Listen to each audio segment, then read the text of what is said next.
Muy buenas noches con todos. Nuevamente por aquí los talleres de los días jueves. Sí, mi nombre es Ruiz Salazar. Aquellas que ya me conocen, ya me han podido ver. Y aquellas que no, pues bienvenidas al taller.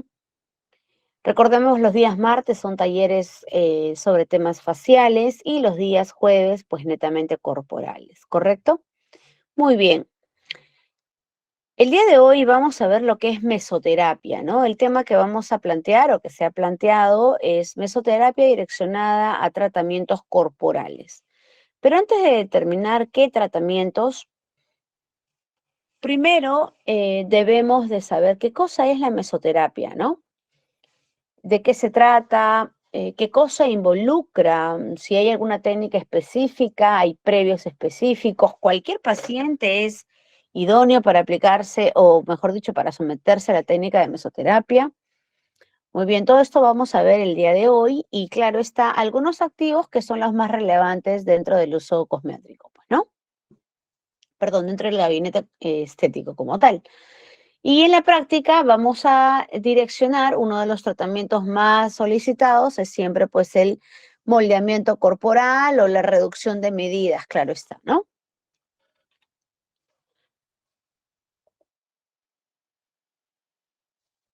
¿Qué cosa es la mesoterapia? ¿Qué es la mesoterapia?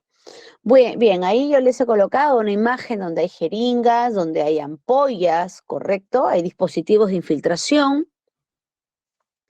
Pues bien, estos son justamente los dispositivos o los instrumentos o elementos, si queremos verlo así, que van a formar parte de esta técnica, ¿correcto? Si bien es cierto, la mesoterapia hoy por hoy se considera una de las técnicas que se usan mucho dentro del área estética, dentro de la medicina estética, de forma mucho más concisa, y esta se va a basar siempre o mediante la aplicación de sustancias homeopáticas, ¿correcto? Que tienen la finalidad de combatir, por ejemplo, ¿no? El tejido graso localizado, ¿sí? Mejorar los estados de PF o celulitis, generar un reacondicionamiento, por así decirlo, a nivel dérmico, ¿no? Sobre todo pacientes que ya presenten flacidez, presenten rítides o arrugas como tal, ¿no? Es decir, lo que la intencionalidad de la técnica como tal es justamente mejorar en toda la amplitud de la palabra, ¿no? Es mejorar la calidad y el aspecto de la piel del paciente, claro está. Esta va a realizarse mediante la administración, ¿sí? De sustancias homeopáticas nuevamente. En algunos casos pueden ser componentes o activos puros y en otros podrán ser cócteles, ¿no? A medida, o mejor dicho, de acuerdo a la condición propia del paciente como tal. Por lo general siempre son derivados de extractos naturales o inclusive de raíces, y hay otros, claro está, que son sintetizados, ¿no? Activos sintetizados, que van a ser infiltrados mediante técnicas de punción, ¿sí? La técnica de mesoterapia es una técnica ya que tiene muchísimos años, ¿sí? Muchísimos años en el rubro como tal, es una de las técnicas que se aplica en muchas de las ocasiones, tanto como para mejorar, como para arreglar algún defecto, ¿no? Y esto, lo bueno de esta técnica es que puede realizarse de forma localizada. Es decir, de repente no necesito colocar el producto de forma sistémica o a nivel intramuscular, porque lo que busco es mejorar una zona específica del rostro o del cuerpo. Pues bien, en este caso no necesitamos ingresar a planos más profundos, simplemente se localiza el producto idóneo de acuerdo a la alteración preexistente para que éste tenga su efecto, ¿no? Ahora, cuando trabajamos la mesoterapia debemos entender que lo que busca, o mejor dicho, los activos que se van a utilizar dentro de la técnica de mesoterapia van a ser activos, ¿sí? Que no deberían, ojo aquí, no deberían de generar reacciones alérgicas, no deberían de provocar alteraciones hepáticas o renales. ¿Por qué menciono nivel hepático y nivel renal? Porque son justamente estas dos las que tienen mayor recurrencia. Cuando digo mayor recurrencia no quiere decir que es en un 100% de los pacientes, sino que dentro de este mar de pacientes, de este porcentaje macro de pacientes, hay un porcentaje, ¿no? Dentro de esto hay un porcentaje que tiende a generar reacciones adversas. Y dentro de ese porcentaje que genera reacciones adversas, hay una porción igual que tiene alteraciones o desarrolla alteraciones a nivel renal o hepática. Entonces, a veces hay pacientes que, por ejemplo, no saben que tienen hígado graso, por ahí, ¿no? No saben. Y bueno, y se coloca uno de los activos, por ejemplo, sobre todo los lipolíticos potentes, ¿no? O cócteles potentes de multivitamínicos, aminoácidos. Bueno, cuando el paciente tiene esta condición, sucede que le puede chocar y después desarrolla ciertos vómitos, náuseas, ¿no? Una sensación de asqueo de forma constante pero después de la técnica. Entonces, y es porque está teniendo un cruzo a nivel hepático, ¿no? Hay un cruce a nivel hepático, hay una reacción. Luego hay otros activos que por la fuerza o concentración que tienen, e inclusive por la vía de excreción por las que se va a optar, justamente fuerza el trabajo renal. Entonces hay pacientes que no saben, por ahí tienen antecedentes de litiasis o tienen cierta predisposición a la litiasis, que son cálculos en vesícula o riñones, y que bueno, justamente utilizan activos que pueden llegar a incrementar el malestar o fastidio o inclusive detonar, ¿no? Desencadenar algún malestar en el área. Entonces, en realidad no deberían, no tendrían por qué siempre y cuando estos activos sean aplicados en pacientes sanos, en toda la amplitud de la palabra. Entonces, en este caso, podríamos determinar que la responsabilidad es netamente del profesional que va a evaluar al paciente previamente para determinar qué tipo de activo mesoterapéutico es el que debe de usar. Y esto justamente para evitar cualquier tipo de reacción o malos ratos, ¿no? Malos ratos, ¿por qué? Porque hay pacientes que inclusive pueden llegar a descompensarse con un simple activo mesoterapéutico. ¿Cuál es la misión de la mesoterapia como tal? Es uno de ellas, pues, desagregar o deshacer la grasa como tal, ¿no? Esta grasa acumulada, la adiposidad localizada, contribuir con la reducción del volumen corporal de áreas delimitadas, ayudar a la eliminación de las toxinas mediante la activación del sistema linfático, promover la articulación sanguínea, ¿no? La microcirculación de las áreas que se estén trabajando y claro, aportar nuevamente componentes que necesita nuestra piel para volver a tener elasticidad, turgencia, ¿no? Poder recuperar esto. La mesoterapia es una técnica de infiltración netamente o de administración de diversos tipos de sustancias. Siempre y cuando, ojo, hay que tener en cuenta que la condición es que estas sean sustancias homeopáticas, ¿no? Y cuando están bien direccionadas, chicos, cuando esto está bien direccionado, bien aplicado, los resultados se van a ver de forma progresiva, ¿no? Ahora, recordemos que los, los cambios, ¿no? Corporales, sea por adiposidad, por envejecimiento, por retención de líquido, por pigmentación, no se van a dar de la noche a la mañana, esto les va a tomar un tiempo, ¿no? Es un cambio progresivo. Entonces, de igual manera, se le debe de explicar al paciente que también la mesoterapia, pues no me va a generar un cambio de la noche a la mañana, no es un cambio radical, no es una técnica quirúrgica. Es una técnica, si bien es cierto, voy a inducir activos o se va a inducir activos idóneos, pero esos tienen que ser metabolizados.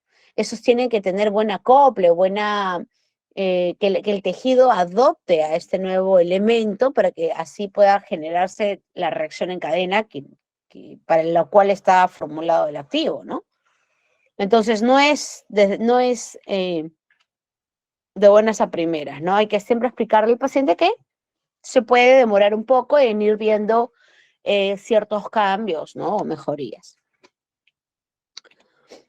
Cuando trabajamos la mesoterapia, o cuando trabajamos o infiltramos técnicas mediante la mesoterapia, debemos de saber que existe, ¿no? Como esto, recordemos, la mesoterapia es una técnica o que se basa en la administración de sustancias homeopáticas a nivel epidérmico y dérmico, ¿sí? Hasta ahí estamos bien, a nivel epidérmico y dérmico. Cuando hablamos de la piel como tal, debemos entender que existe la unidad neuroinmunoendocrinológica cutánea, ¿sí? Justamente esta unidad reúne varias características, ¿no? Por ejemplo, la unidad del sistema inmunológico, ¿no? Porque corresponde a las células de Langerhans, que son las presentadoras de antígenos, son aquellas que van a promover la respuesta inmunológica o alérgica, ¿no? Aquella respuesta que nos va a hacer entender que el producto o lo que hayas colocado no es idóneo para el paciente. O la piel es intolerante a este activo. Luego vamos a encontrar lo que es, pues, a nivel, bueno, neuroinmunoendocrinológico. En realidad es una serie de elementos que van a confluir, ¿no? Para dar o determinar este tipo de reacciones. Van a salir los dendrocitos, los macrófagos que cumplen su actividad fagocitaria, cumpliendo, o mejor dicho, eliminando aquellos elementos que ya no sean necesarios, ¿no? Recordemos que las células de Langerhans son aquellas que eh, van a activarse, ¿no? Mediante eh, impulsos neuromediadores que van a llegar a estas. Entonces, que es ocasionado a fibras nerviosas, siempre y cuando ingrese algún tipo de activo, pues que no tenga compatibilidad también, ¿no? Recordemos que, o mejor dicho, cuando hablamos de activos mesoterapéuticos, debemos de tener en cuenta dos condiciones o dos cualidades en realidad de estos activos, ¿no? De esta gran gama de productos mesoterapéuticos. Deben de ser biocompatibles y biodisponibles. Biocompatible quiere decir que no exista ningún tipo de rechazo. Es más, que el activo que se esté utilizando, ejemplo, quiero utilizar un ácido hialurónico líquido, ¿no? En ampolla, que no tiene grado de reticulación, es para generar hidratación como tal. Perfecto, la piel genera ácido hialurónico de forma natural, ¿no? Tenemos hialuronano en la piel. Entonces, solamente que este producto que viene en una ampolla está formulado en un laboratorio, es sintetizado. Pero cuando ingresa al tejido, cuando ingresa a la piel, hay una biocompatibilidad. Son compatibles en función como tal. Entonces, hay una buena recepción de esta. Partiendo por ahí, no hay un rechazo.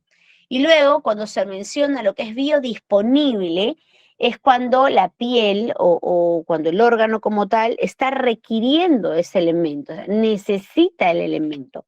Por ejemplo, una piel deshidratada, seca deshidratada, ¿no? Dentro, si hablamos de una terapia anti-age, eh, esa piel, si bien es cierto, en algún momento ha tenido hialurónico en la piel, de forma natural, ¿no?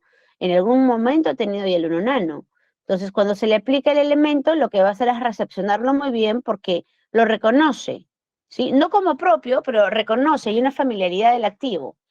Y punto número dos, biocompatible, porque lo va a necesitar, como está, no hay elementos que provoquen o mantengan la hidratación, va a requerir este elemento, porque recuerda que el ácido hialurónico pues tiene una función hidrocaptora, ¿no? Es mantener moléculas de agua por más tiempo en la piel, lo cual genera mayor hidratación a la larga, ¿verdad?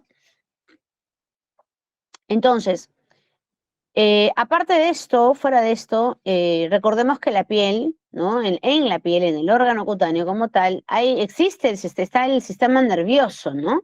Y el endocrino.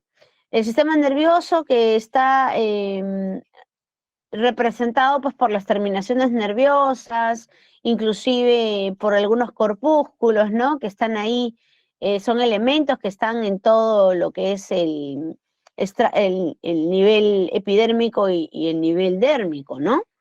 Y claro, vamos a encontrar también a nivel endocrino células, ¿no? Que van a cumplir de manera muy estrecha con las células inmunológicas, ¿no? Por ejemplo, las células de Merkel, los linfocitos, ¿sí? Los melanocitos también que cumplen otra función muy importante a nivel epidérmico, ¿no? Una función de defensa también, y esto es a consecuencia de la actividad propia de la célula de Langerhans también, ¿no? Cuando los queratinocitos son agredidos por A o por B motivo, esas células de Langerhans liberan mediadores que van a van a indicarle al melanocito que está viendo actividad, pero una actividad dañina, ¿no? Que está generando una lesión. Y esto va a contribuir a formar más pigmento, y este pigmento va a ser llevado por los melanosomas para ser depositado posteriormente sobre estos queratinocitos que supuestamente han sido dañados o inflamados, ¿no? A consecuencia de un elemento que tal vez no debería de estar ahí. Entonces, vamos a encontrar, o mejor dicho, ¿no? Cuando hablamos de esta unidad, pues se refiere a que tanto el sistema nervioso, endocrino e inmunológico están enlazados, ¿sí? Y están enlazados justamente por elementos celulares. Recordemos que a nivel epidérmico tenemos a los queratinocitos, las células de Langerhans, los melanocitos, que acabo de hablar de ellos, las células de Merkel, los linfocitos. A nivel dérmico encontramos neutrófilos, fibroblastos, ¿no? Las células correspondientes en formar colágeno y elastina. La reticulina, ¿no? Que es la sustancia abundante a nivel dérmico, que es lo que le da justamente ese colchoncito. Con nitrinsulfato también, que es otro elemento dentro de los mucosaminoglicanos. Está también los monocitos, los basófilos, la fibronectina, ¿no? Son elementos que están, o que forman parte, mejor dicho, de la capa dérmica. Y claro está, vamos a tener la hipodermis, donde también existe vamos a encontrar también proteínas, ¿no? Colágeno, igual que en la dermis, y también encontraremos vascularización, claro está, ¿no? Junto con las células adiposas. Es decir, esta unidad se basa en que tanto la acción inmunológica, la acción endocrinológica y la acción del sistema nervioso están enlazados. Por eso es que no se puede colocar por colocar. Necesito saber el estado real de mi paciente, si es un paciente sano, si es un paciente con alguna enfermedad de fondo, y ver si hay algún cruce por ahí, ¿no? De repente se me ocurre ponerle a un paciente cafeína, porque la veo que está llenita, tiene adiposidad localizada, le digo, ay, la cafeína te va a ir perfecto porque va a activar el metabolismo de las grasas, va a promover la oxidación de estas, pero sucede que la paciente es hipertensa, ¿no? Entonces, el producto como tal va a ser metabolizado por vías ¿no? de absorción, y estas van a pasar por el hígado igual. Entonces, esto puede ocasionar una afección mayor, elevar la presión arterial del paciente, por ejemplo, ¿no? Que es uno de los casos más recurrentes con la cafeína. Entonces, siempre hay que tener en cuenta quién es y qué cosa voy a colocar, ¿no? Recordemos que a nivel químico, ¿no? Como bien lo dice aquí, a nivel químico, justamente esta matriz extracelular va a estar formada por una red de azúcares, de proteínas, ¿no? Donde están los glucosaminoglicanos, los proteoglicanos, y claro, proteínas estructurales como los que es el colágeno como tal, que tiene una función de tracción, tensión y soporte, y la elastina, que es la que justamente lo que va a hacer es mantener, mejor dicho, darle la porción de elasticidad y retorno a la piel, ¿no? Y lo que son glicoproteínas reticulares, pues estamos hablando exclusivamente de una de ellas, y en gran abundancia, es la reticulina. Entonces, van a existir dentro de esta unidad células correspondientes al sistema inmune como tal, células propias de las vascularizaciones, ¿no? Y también encontraremos, pues, células que se van a encargar de tener una actividad sobre los productos propios del área donde se está trabajando, ¿no? Por ejemplo, a nivel hipodérmico, tejido graso, a nivel dérmico, fibras estructurales o proteínas como tal, ¿no? Fuera de esto, de tener en cuenta de que, primero, no puedo colocar cualquier cosa al paciente porque esta va a tener cierta injerencia sobre el estado propio del paciente porque puede generar una reacción. Fuera de eso, debemos de tener en cuenta lo que es la teoría, una de las teorías de la mesoterapia, ¿no? Una de las teorías de la mesoterapia nos dice de que la mesoterapia tiene tres efectos, ¿no? Una que es local, regional y general. Se refiere a que no es una técnica exclusivamente celular. ¿A qué se refiere con esto? Es que mediante la infiltración, ¿no?, de los activos, no vamos a ir de célula en célula, porque imaginémonos, ¿no? Tendríamos que tener una vista de rayos X, pero ya a un nivel microscópico para determinar en qué célula estoy colocando el activo. Entonces, esta tercera circulación se basa más que nada en la circulación intersticial, donde está el líquido intersticial, ¿no? Ese espacio, ¿no? Ese vacío que existe entre célula y célula, donde hay líquido, donde existe líquido plasmático, ¿no? Donde existen toxinas, donde existen, también hay oxígeno, también hay agua propiamente dicha, que está siendo vertida y está siendo utilizada también, ¿no? Pues bien, el líquido justamente, o la sustancia que se utilice, la sustancia mesoterapéutica, va a llegar, si no es más, a este espacio intersticial, ¿no? Entonces, se refiere pues valorándose el papel desempeñado por el espacio intercelular o relleno de sustancia fundamental también, ¿no? La famosa sustancia fundamental. Entonces, Multedo, que es el médico que promulga o eh, propone esta teoría, él nos dice de que el producto homeopático que se infiltre se va a infiltrar y se va a acoplar o va a formar parte de este líquido intersticial, ¿no? No quiere decir que no vaya a tener efecto, va a tener efecto porque este líquido empieza a circular, ¿no? Entonces, no se va a encapsular en ninguna célula, por así decirlo. Hablamos en líneas generales, ¿no? La acción empieza a ser inmediata porque estás yendo directo al espacio celular, es rápida, puede aplicarse, o mejor dicho, puede expresarse una respuesta inflamatoria, sí, que puede ser desencadenada precisamente uno, por la acción propia de la aguja entrando a la piel, ¿no? Por la lesión, o dos, netamente una relación con el producto como tal, ¿no? Con el activo que se esté aplicando, ¿sí? La mesoterapia va a tener, chicas, hay varios tipos de mesoterapia, ¿no? Tenemos, por ejemplo, mesoterapia facial, que se refiere netamente pues a la aplicación o mejor dicho, la dosificación de activos, ¿correcto? Necesarios para el área del rostro. Recordemos que lo mismo que aplico en el rostro no siempre va a ser lo mismo que se aplica en el cuerpo. Uno, por los grosores que existen en el rostro. Dos, por las cualidades propias del paciente. Entonces, no necesariamente tengo que aplicar lo mismo en cuerpo. ¿Para qué buscamos o para qué se realiza una mesoterapia a nivel facial? Lo que se busca o se promueve justamente es el rejuvenecimiento facial de la piel, promover la hidratación en las diversas capas a nivel epidérmico, ¿correcto? Eliminar o contribuir a la eliminación de pequeñas rítides faciales, sobre todo aquellas que recién estén iniciando, ¿no? Si ya tenemos algunos surcos o arrugas que son gravitacionales o gesticulares, es muy probable que sea complicado el poder eliminarlas con simplemente la mesoterapia, ¿no?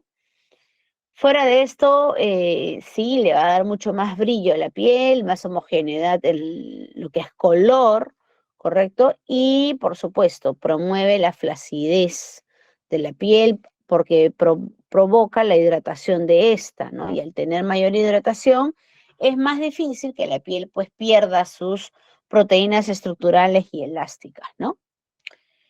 Luego tenemos la mesoterapia capilar. La mesoterapia capilar es una de las técnicas más efectivas para tratar lo que son la caída del cabello.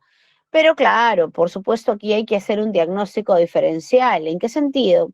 Hay que determinar si el paciente está presentando una alopecia iatrogénica o una alopecia androgenética, ¿no? Esto tenemos que hacer una evaluación previa a los patrones propios de calvicie que existen.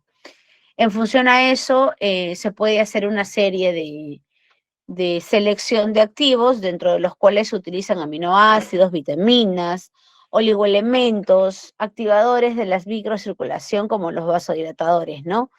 Y esto es con la finalidad de promover la nutrición propia del folículo piloso para que éste se nutra, se fije y pueda seguir botando, ¿no? Más cabello, por así decirlo, haya más crecimiento. La mesoterapia reductiva, la mesoterapia lipolítica y la mesoterapia detox son otros tipos de mesoterapia que también están acoplados. Una mesoterapia reductiva, por ejemplo, se basa justamente, ¿no?, en la aplicación de algunos productos que no van a sentir, no van a ser, por lo general no deberían de generar mucho dolor cuando se trabaja en lo que son reducciones, exclusivamente tejido graso. Sucede que el paciente, mientras más tejido graso tenga, menos dolor va a sentir, ¿correcto? E inclusive hay activos lipolíticos que cuando son mal direccionados y se aplican en el gordito, ¿no? Puede ser que para la paciente ese gordito sea demasiado, pero valga la redundancia, hay que medir cuántos centímetros tiene este pliegue cutáneo para decir que es demasiado. Hay pacientes, pues, les comento, ¿no?, que se cogen el pliegue, el gordito, y es de 1 centímetro. ¿Y qué hacen? Piensan que colocándose el activo más potente siempre va a ser lo mejor. Y no es así, no es así. Hay que siempre ubicar, cuando hagamos cualquier tipo de mesoterapia, siempre hay que respetar los ángulos de aplicación, el calibre y gauge de la aguja. Por lo general, en mesoterapia se debe de trabajar con aguja de 30G por medio y de 30G por sexto. Si por ahí conseguimos la 32G, la 34G por 4 milímetros, por 6 milímetros, estamos hablando de agujas mucho más finas, más delgadas y mucho más pequeñas. Entonces van a presentar pues menor riesgo por la técnica de infiltración, digo, ¿no? Pero igual, el riesgo siempre va a ser latente, netamente cae la responsabilidad sobre el activo, sobre qué tipo de activo es el que estás colocando, ¿no? Una mesoterapia lipolítica ya es una alternativa justamente para aquellas pacientes que tienen la contextura delgada o ya formada, pero siempre hay estos molestos gorditos, ¿no? Por ejemplo, ¿no?, en el costado de las caderas, justo como el número 4, por ejemplo, aquí, ¿no? O en otros casos a veces aparece acá, por encima de las costillas flotantes. Entonces, como son zonas de un tanto de adiposidad un poco más rebelde, ya estaríamos hablando de una localización de la técnica como tal, ¿no? Y esta se puede basar tanto en las caderas, en el abdomen y en los brazos, claro está. Y por último, tenemos lo que es una mesoterapia detox. Aquí ya estamos refiriéndonos a una alternativa de tratamiento para pacientes que sienten, ¿no?, alguna pesadez, malestar a nivel de los miembros inferiores. Aquí la alternativa es que em, o mejor dicho, no tienes dos alternativas para trabajar una terapia detox. La alternativa es trabajar elementos que promueven la descongestión, un drenaje, eliminación de toxinas, y la otra es justamente el que promueva la protección de los vasos capilares, ¿no? Un activo venotónico, energizante, antioxidante. Ejemplo, un meliloto, un extracto meliloto, un ginkgo biloba endovenoso, perdón, ¿qué hablo? Mesoterapéutico, ¿no? Entonces, si bien es cierto, chicas, hay una infinidad, hay cerca de 47 tipos de activos de forma que se utilizan de forma muy recurrente, pero aún así, fuera de esos 47, hay más todavía, ¿no? Hay muchos más.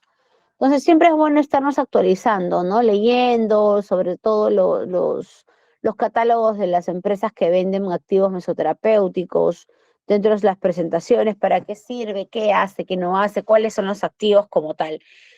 Hasta aquí, chicas, les aconsejaría siempre verificar qué activo es. Si es de un laboratorio conocido, cuál es la fecha de vencimiento.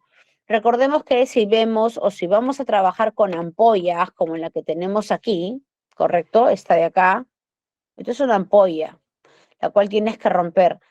Este líquido se tiene que consumir ese día, ¿no? No lo vamos a dejar para mañana, para pasado, porque al fin y al cabo se oxida y se desestabiliza. Entonces ahí hay que tener cuidado, ¿ya? Beneficios. ¿Cuáles son los beneficios de la mesoterapia?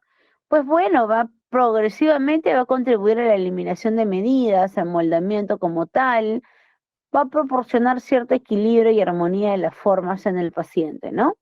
Ahora, también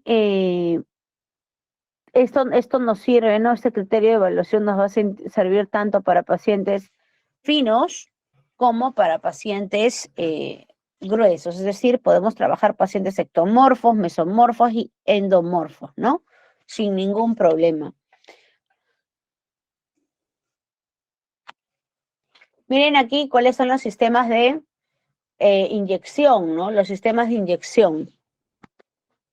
A ver, un segundo, yo les quería mostrar esto.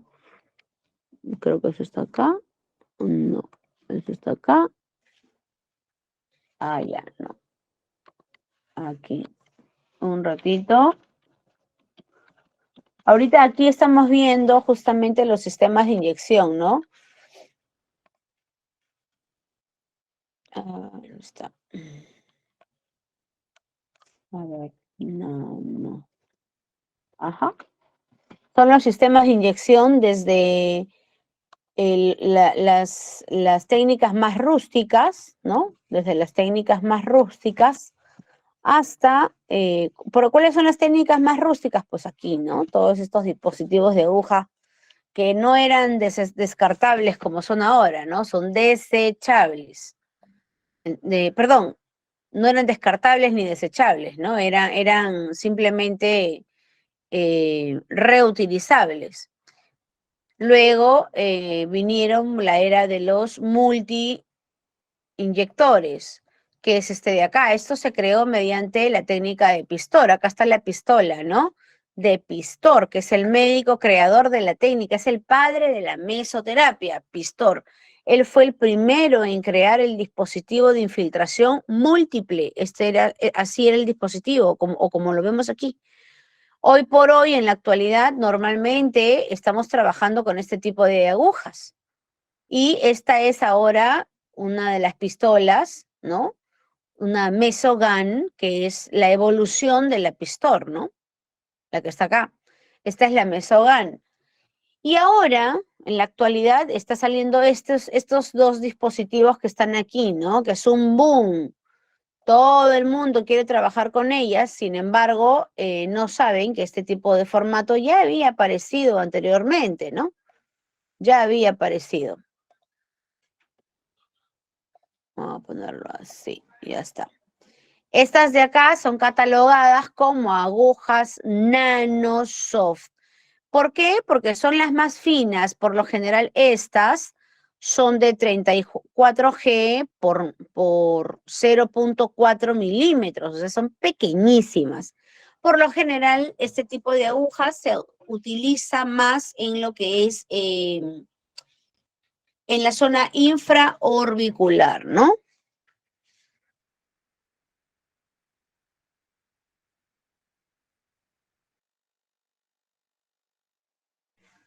Muy bien. Hasta aquí, chicas, ¿alguna pregunta?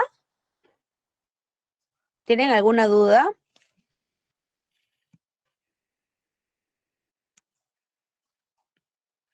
Muy bien, si no hay dudas voy a seguir avanzando entonces. Luego, teniendo en cuenta, hoy por hoy recordemos, o trabajamos con este tipo de dispositivo o trabajamos con este tipo, con los que hemos subrayado acá, ¿no? Que ya son, estos son, por ejemplo, multiinyectores, ¿no? Tienen 4 a 5 cabezales, perdón, inductores, acá tenemos 3, ¿sí? Pero son, claro, un gauge y calibre mucho más pequeño, ¿no?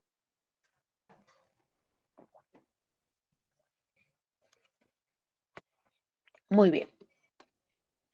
¿Cuáles son las normas básicas de la mesoterapia? Chicas, chicos, esto es para que se lo graben en la cabecita. Primero, no inyectar cualquier cosa. ¿Qué quiere decir? Que tengo que estar bien segura del producto, del activo que vas a trabajar. 1. 2. ¿Cuál es la procedencia del activo? ¿Quién es el laboratorio que lo respalda? Si por ahí pasa cualquier cosa, o quién me puede dar la guía, porque los laboratorios, cuando te venden un producto, tienen la responsabilidad de decirte cómo es que se trabaja el activo, ¿sí?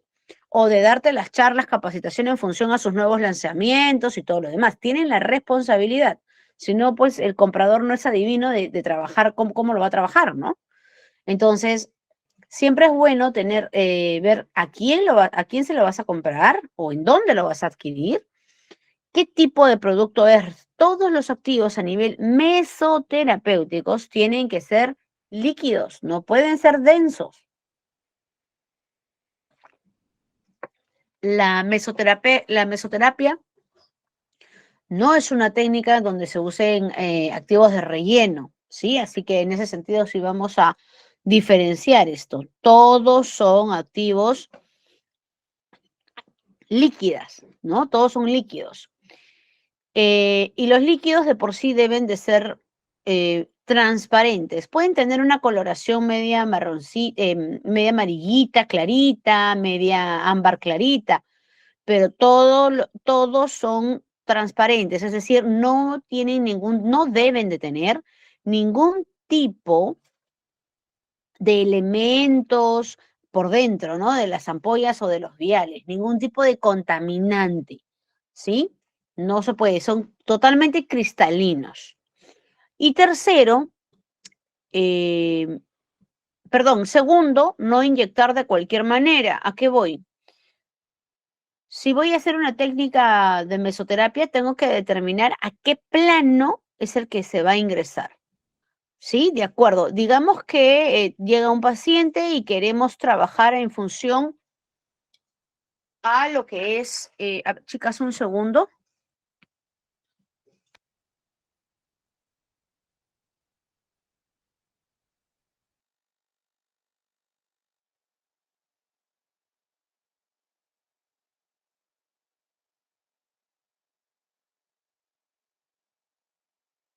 Ya, perdón. Les decía, si viene una paciente que quiere, veo que tiene flacidez, que tiene líneas ya, ¿no? De expresión, ya se están notando las rítides, arruguitas, ya ni siquiera gesticulares, sino ya netamente de envejecimiento como tal, ¿no? Entonces, cuando pasa esto, o veo que la piel se ve seca, se ve ya una coloración un tanto opaca, quiere decir que la piel está ávida, le está faltando, ¿no? Tanto nutrientes, hidratantes, fortalecedores. Entonces, en este caso, ¿qué es lo que busco? Tengo que acondicionar primeramente a nivel epidérmico y luego a nivel dérmico. Por ende, los niveles donde se va a infiltrar son distintos, ¿correcto? ¿De qué forma puedo variar esto? Mediante la angulación. Puedo trabajar a nivel en ángulo de 25, puedo trabajar en ángulo de 45, ¿correcto? ¿Y esto es para qué o qué función? ¿Con qué finalidad? Justamente de poder estar en el plano anatómico ideal y poder dosificar o filtrar el activo que se necesita de acuerdo al área que se está trabajando, ¿sí? Un ejemplo más conciso, ¿de qué me sirve trabajar un activo reductor a nivel epidérmico? A nivel epidérmico no hay tejido graso, ¿cierto? Entonces estaría muy mal aplicado. ¿De qué me sirve trabajar un reductor a nivel dérmico? Tampoco, no es el área para trabajar. El producto o el activo reductor tiene que estar a nivel hipodérmico, donde está el tejido subcutáneo, el tejido graso, ¿sí? ¿De qué me sirve trabajar el tejido graso en un ángulo de 45 con toda la aguja, por ahí, por así decirlo, o en un ángulo de 90? Aplicarle, no sé, se me ocurre ácido hialurónico. ¿Para qué? Ahí yo no quiero hidratar el tejido graso, yo necesito hidratar la dermis para recuperar su volumen, la epidermis para condicionar las células. Ahí necesito hidratar. Entonces, no se aplica de cualquier manera, en cualquier ángulo, y aparte también porque en el rostro y a nivel corporal, hablamos de forma general y ahorita, en el rostro y a nivel corporal, recordemos que las dimensiones o los grosores van a ser diferentes. A nivel del rostro hay que respetar mucho el tamaño de la aguja, ¿correcto? Y a nivel corporal también debemos de entender de que van a haber zonas mucho más finas y otras zonas mucho más gruesas. ¿Y quién me va a demandar el grosor como tal? No es la piel en sí, es el tejido graso, ¿no? El tejido graso. Entonces, en ese sentido también hay que saber infiltrar, ¿no? Inyectar el activo que se haya seleccionado. Y por último, número 3, no inyectar a cualquier paciente. No, como les decía desde un inicio, no todos los pacientes son idóneos. Ejemplo, pacientes que sean alérgicos al yodo, por ejemplo, ¿no? Tu paciente es alérgico al yodo y justamente quieres utilizar un tensor. Y se te ocurre, ya voy a trabajar silicio para que vaya fortaleciendo y nutriendo a las fibras colágenas. Ya, ahí vas a desencadenar una reacción alérgica porque está contraindicado, ¿no? Ya específicamente que los pacientes alérgicos al yodo no deben de aplicarse, por ejemplo, silicio orgánico. Luego, pacientes que por ahí, ¿no? Son alérgicos a los cítricos y le quieres colocar un despigmentante, un antioxidante, se le ocurre colocarle vitamina C, vas a desencadenar una reacción alérgica, una inflamación aguda tal vez. Entonces, basándome en esos dos ejemplos, es que se refiere a que no a todo paciente le vamos a aplicar cualquier producto, ¿no? Pacientes con antecedentes de comorbilidad o enfermedades de fondo ya existentes como tal, es mejor reservarte, ¿no? Ejemplo, pacientes diabéticos no controlados, pacientes hipertiroideos o hipotiroideos no controlados, tampoco con algún síndrome de Hashimoto que está tan en tendencia, todo el mundo ahora tiene este síndrome, pacientes que tienen problemas cardiovasculares, ¿no? O cardiopatías, también son pacientes de cuidado, chicas, pacientes oncológicos. No, no son pacientes. O sea, cuando ya son pacientes con alguna enfermedad, de preferencia tiene que haber alguna recomendación médica, ¿no? Siempre. Y si es un paciente por ahí que te dice, sí tuve un cuadro, fui, me dijeron que era hipertensa, pero no, ahora ya me siento bien, ya me curé, ya no tengo nada. O por ahí te dice, sí, me dijeron que podía tener prediabetes, pero ya lo controlé y ahora ya como sano. ¿Ya te has hecho tu chequeo? No, ya no, como ya no siento nada, ya me siento bien, ¿no? Ya no es necesario. Imagínense, para enfermedades que de por sí acarrean estados graves en el paciente y el usuario es consciente de esto, ¿no? ¿Ustedes creen que para una técnica estética se va a cuidar, va a seguir las recomendaciones? No lo va a hacer, entonces no te conviene. ¿A qué me refiero que no te conviene? No te conviene porque puede ser, y es muy probable, que te traiga problemas después. Señorita, se me puso así, señorita, me piqué aquí, me puse acá, pero me tomé esto. Son pacientes que no tienen un orden, no siguen un orden, no siguen reglas en ese sentido. Entonces, no te conviene ese tipo de pacientes donde vayas, menos que le infiltres algún tipo de producto, ¿no? Entonces, y lo peor es de que por ahí hay pacientes, les comento, porque estos son cosas que van a pasar, cosas que van a pasar. Les comento porque a veces pasa de que ya le hiciste una técnica X, has infiltrado activos y por ahí piensa el cliente, el usuario de servicio o paciente, cree que teniendo más producto, ¿sí? O aplicándose más producto, va a ser mejor. Y eso no es así. ¿Por qué? Porque los productos mesoterapéuticos, hay varios que te demandan una cantidad máxima por aplicación, ¿sí? Entonces, eso hay que respetarlo, pero el usuario, el cliente, por así decirlo, no lo entiende, no lo sabe, él no lo lee, no lo estudia, ¿correcto? Entonces, ahí vienen los problemas, porque el paciente no termina diciéndote, oye, sí, me apliqué después que tú me pusiste, no sé, el producto A, yo fui a otro lugar y me puse el producto B, creyendo que era mejor. No te va a decir eso. Lo primero que va a hacer es decirle a las personas que le han inyectado es justamente, mira, me has inyectado y mira cómo se me ha puesto la piel, se me ha enronchado, me está picando, me está doliendo, me está quemando, ¿sí? Se me ha puesto moradito por partes. Entonces, para trabajar la mesoterapia hay que saber bien a quién le vamos a aplicar, ¿sí? No a cualquier paciente se le aplica la técnica. Uno, porque lo pones en riesgo a él y también te pones en riesgo tú, ¿no? Entonces, de forma así muy, muy abiertamente les digo de que en ese sentido hay que tener mucho cuidado, ¿sí? Mucho cuidado. Muy bien, entonces, teniendo en cuenta estos 3 preceptos que te demanda el tratado de la mesoterapia, correcto, no inyectar cualquier cosa, no inyectar de cualquier manera y no inyectar a cualquier paciente, ¿sí? Vamos a ver entonces algo y unos datos adicionales, que son los criterios que debemos de tener en cuenta. Esto es un ejemplo, ¿no? Este es un ejemplo. Digamos que voy a escribir, voy a describir este ejemplo que está aquí postulado y claro, con otro que lo voy a llevar más in situ hacia el tema de hoy para que nos demos cuenta de esto. Te dice, los medicamentos, porque claro está, los activos mesoterapéuticos están dentro también de esta clasificación de medicamentos, sin embargo, son homeopáticos, ¿no? Se supone que no tienen una acción tan su farmacodinámica, farmacocinética propia del producto como tal no es como la de un fármaco en sí, ¿no? Un antibiótico, un analgésico, es un antipirético, etcétera, ¿no? ¿Qué sucede? Los medicamentos, o en este caso vamos a proponerlo así, los activos mesoterapéuticos deben de ser elegidos en primer lugar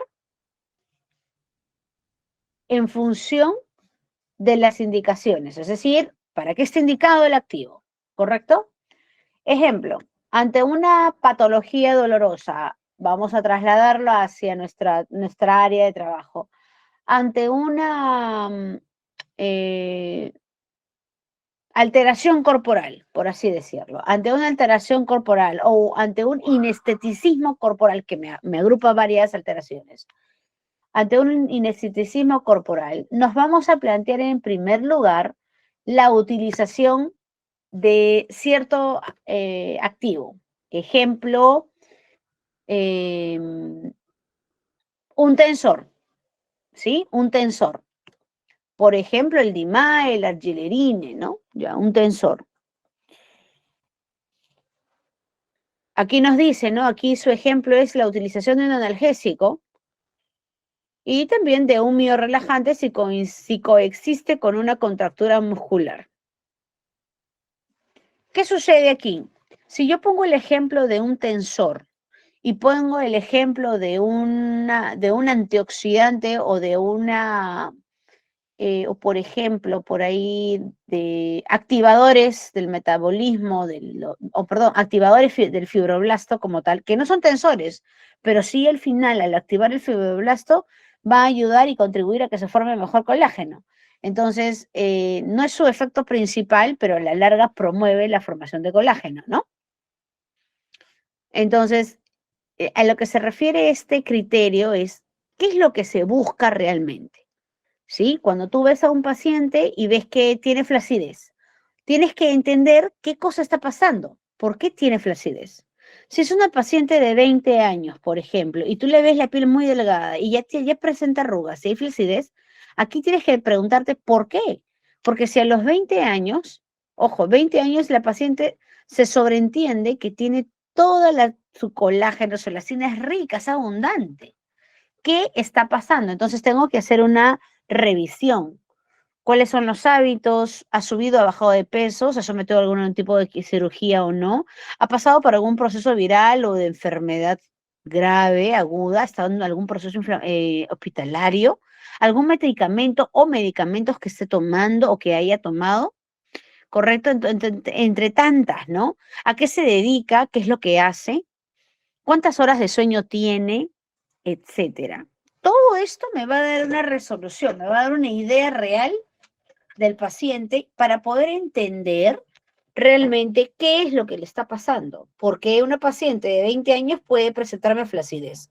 Porque, ojo, nos puede pasar, por supuesto que sí, hay varias chicas jóvenes que tienen la piel ya muy maltratada, ¿sí? Y aquí viene, ¿no? ¿Cuáles son sus hábitos también? Por ahí sale y resulta, que tiene una vida muy bohemia, por ejemplo, o fuma, es fumadora, le gusta todos los fines de semana salir, o de repente ya no es bohemia, pero se trasnocha demasiado, trabaja de madrugada, carece de horas de sueño, su alimentación es totalmente desbalanceada, a deshoras.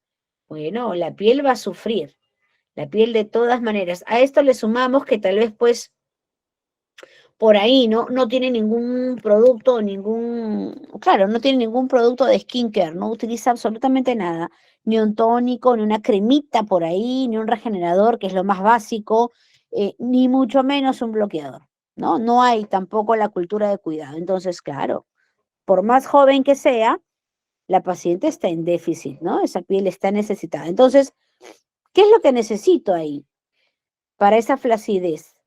Uno dirá, ya, tensores, ¿no? Es lo más fácil que se nos viene a la cabeza. Pero ¿qué sucede? Que si tú le colocas tensores a una piel flácida, no estás yendo realmente a lo principal. Sucede que cuando la piel empieza a envejecer por X motivos, lo primero que va a suceder o lo primero que va a jalar a este envejecimiento es la pérdida de agua, ¿no? La evaporación transepidérmica de agua se acelera, lo cual hace que la dermis se seque, pierde su volumen, esa reticulina que es húmeda, ese ambiente húmedo, acuoso, donde se mantienen las fibras elásticas, las fibras colágenas, ¿sí? Que les da y tienen ese soporte, ya no, porque va perdiendo agua. Esa barrera protectora es deficiente, no cumple con su función. Esos lípidos que están a nivel epidérmico, que cumplen esta barrera de contención para que el agua no se vaya tan rápido, es deficiente. Entonces, ¿qué necesito darle a esta piel? Primero, lo que se necesita es hidratar.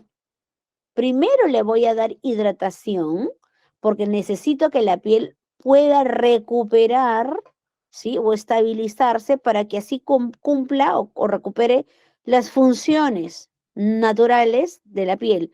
Barrera de protección, el grosor o la densidad propia a nivel dérmico, ¿sí? Inclusive, cuando hay una deshidratación en la piel, hay una MAD en la hidratación, la vascularización propia a nivel dérmico también se vuelve deficiente. Por ende, no llegan nutrientes necesarios al fibroblasto. Y este no se alimenta y ese colágeno que genera es pobre, es deficiente. Esa elastina que sale es pobre, tampoco cumple. Entonces, tengo que retroceder, ¿no? ¿Qué está pasando y esto qué más qué está causando? ¿Sí? Entonces, cuando hablamos del criterio de selección de activos, tenemos que preguntarnos exactamente qué es lo que está sucediendo. Una cosa es lo que vemos, pero en función a lo que vemos y tocamos, tenemos que hacer una introspectiva, ¿no? ¿Qué más está pasando? Pero ¿cuál ha sido el meollo del asunto? ¿Qué ha generado esto? ¿Sí? Para que termine en este resultado o en este inesteticismo, ¿no? A eso nos referimos, ¿no? Ahora, claro está, también hay algo que debemos de tener en cuenta. Hay algunos activos que son incompatibles o que no necesariamente incompatibles, sino que no deben de entrar juntos o no se deberían de mezclar porque inhibes la acción de uno u otro, ¿no? Ay, perdón. Ya, acá es. Entonces, a ver, chicas, un segundo. No sé qué ha pasado. He abierto otra. Sí.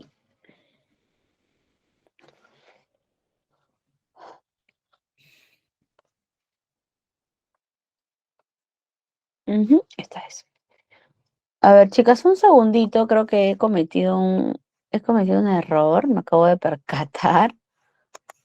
Segundito. Ahora sí, acá está. Ay. Con razón ya decía, ahora sí. Ok. Entonces, ya, estábamos aquí. Esto ya lo hemos hablado. También vamos aquí. Cuando hablamos de mesoterapia hay algo que debemos de tener en cuenta y muchas se equivocan, no hacen o no tienen tanta práctica. Esto en realidad se consigue con la práctica. Cuando hablamos de mesoterapia, hay un elemento, hay varios elementos, y dentro de estos elementos van a formar un concepto o un concepto como tal, ¿no? Que es la técnica triada. ¿Qué quiere decir esto? Involucra 3 elementos, lo que es la aguja, la jeringa y la mano. Aquí no estamos viendo una segunda mano, ¿correcto? ¿Qué quiere decir esto? Que la mano que va a trabajar, de acuerdo a que si tú eres diestra o zurda, ¿no? O zurdo o diestro, indistinto. Tu mano, esa mano, es la que va a trabajar con la jeringa y con la aguja. ¿Qué quiere decir? Que una sola mano va a ejercer la presión, una sola mano va a hacer la colocación y una sola mano debe de hacer la aspiración y la infiltración como tal. ¿Correcto? ¿Qué va a hacer la otra mano? La otra mano es la mano ayudante. ¿En qué sentido? En hacer el pliegue, en limpiar, en ayudar que cuando retiremos la aguja, ese pliegue no se deprima, se mantenga y poder limpiar con el algodoncito o la gasa que se haya seleccionado. ¿Me dejo entender? No es que con una mano cojo, con la otra pongo y luego suelto y luego me acomodo. No se puede hacer así porque de nada sirve hacer un pliegue y luego soltarlo porque el plano donde entró la aguja va a cambiar completamente, ¿no? Para hacer la técnica de la mesoterapia te pide esta técnica triada y esta nos va a servir justamente para hacer pápulas, para trabajar a nivel intradérmico superficial, para trabajar intradérmica media, ¿sí? Y subcutánea superficial, que en realidad es entre la transición dérmica y subcutánea, y trabajar subcutánea profunda. Es decir, estamos hablando de ángulos de 10 a 15, ángulos de 25, ángulo de 45 y ángulo de 90, ¿no? A eso nos estamos refiriendo. Acuérdate, mano, jeringa y aguja, esa es la triada. Las zonas que podemos trabajar es como vemos aquí, ¿no? Este es un cuerpo robusto, por ejemplo, en comparación al de acá, ¿sí? Es un cuerpo robusto. Podemos trabajar en la zona de los brazos, correcto, justamente en la parte de los flancos, en el canto o en el área interna del brazo, en las laterales abdominales, tanto anteriores como posteriores, toda el área anterior del abdomen, alta, media y baja, ¿no? Alta, media y baja. También en el área de las caderas, las cartucheras o pistoleras que también se le llama, las caderas altas que aquí también se estén involucrando, ¿correcto? ¿Sí? Aquí falta, por ejemplo, el área de la supraescápula, perdón, en el área escapular, en el área media en realidad, que también se puede trabajar aquí, se puede trabajar también en la zona supraescapular, perdón, interescapular, pero en ese sentido sí hay que tener un poco más de cuidado, hay que determinar si el tejido graso que hay ahí, porque hay pacientes que forman una jibita de tejido graso, es necesaria, si realmente se debería o no, ¿no? De acuerdo al paciente. Estas son zonas que se trabajan con la mesoterapia. También podremos trabajar en el área de la entrepierna, como lo que vamos a ver aquí también, ¿no? Miren acá, en la zona superior del pliegue axilar, ¿no? Es ese rollito que aparece siempre al costado de los tirantitos, ¿no? En la zona del borde de la mandíbula, lo que llamamos papada, en la parte posterior y en la parte posterior e interna del brazo, ¿ah? Aquí, ¿ok? Aquí también. En la área abdominal, como lo hemos visto arriba, en el canto interno en el canto interno de la pierna, ¿no? Estas adiposidades que se van juntando, inclusive en algunos pacientes, cuando son muy gorditos, también en el área de la rodilla, en el canto interno de la rodilla, ¿sí? En la parte posterior, mira acá, donde se reúne, hay otros pacientes que tienen en esta zona, justamente donde se debe de formar el quiebre, ahí tienen la adiposidad reunida, ¿no? Y claro, no solamente es para reducción de medidas, porque hasta aquí es reducción de medidas, también es, por ejemplo, para tonificar, ¿no? Si mi paciente tiene las piernas contorneadas o tiene el abdomen contorneado, pues entonces lo que se necesita es tonificar, ¿no? Hay que tonificar para simplemente mantener. Si ya se ve bien, hay que mantenerlo. Pero si se presentan algunos sinesteticismos como lo que vemos aquí, pues se puede seguir trabajando, ¿no? Aquí, por ejemplo, drenantes, fijo, necesita drenantes, necesita también venotónicos, es decir, activos que protejan, ¿no?, a la capilaridad existente. Fuera de esto, reductores de todas maneras, ¿sí? Se trabaja a nivel lateral, externo y lateral interno, ¿verdad? En la parte de esto, por ejemplo, miren acá, ¿ah? Esto, por ejemplo, es adiposidad, ¿no? Una adiposidad localizada, por así decirlo, igual que acá, adiposidad localizada. Más este tipo de glúteos que vemos aquí con piernas, no es el mismo que se presenta acá. Acá hay una alteración adicional a la adiposidad, ¿no? Que es el estado de PF. Entonces hay otra alteración más, ¿correcto? Aquí, por ejemplo, ¿no? No necesariamente el paciente va a tener adiposidad, puede tener exceso de piel, flacidez. También se puede trabajar, ¿no? Con activos que provoquen tensión y recogimiento. Y también la reducción propia. Hasta aquí, chicas, ¿alguna pregunta?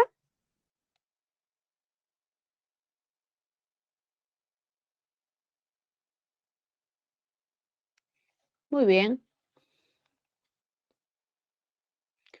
¿Cuáles son los activos más frecuentes de uso? A ver, he puesto algunos en realidad porque son cerca de 40, como les dije, pero los que más van a sonar, los que por lo general están o se utilizan en mayor frecuencia, ¿no? Los activos más frecuentes.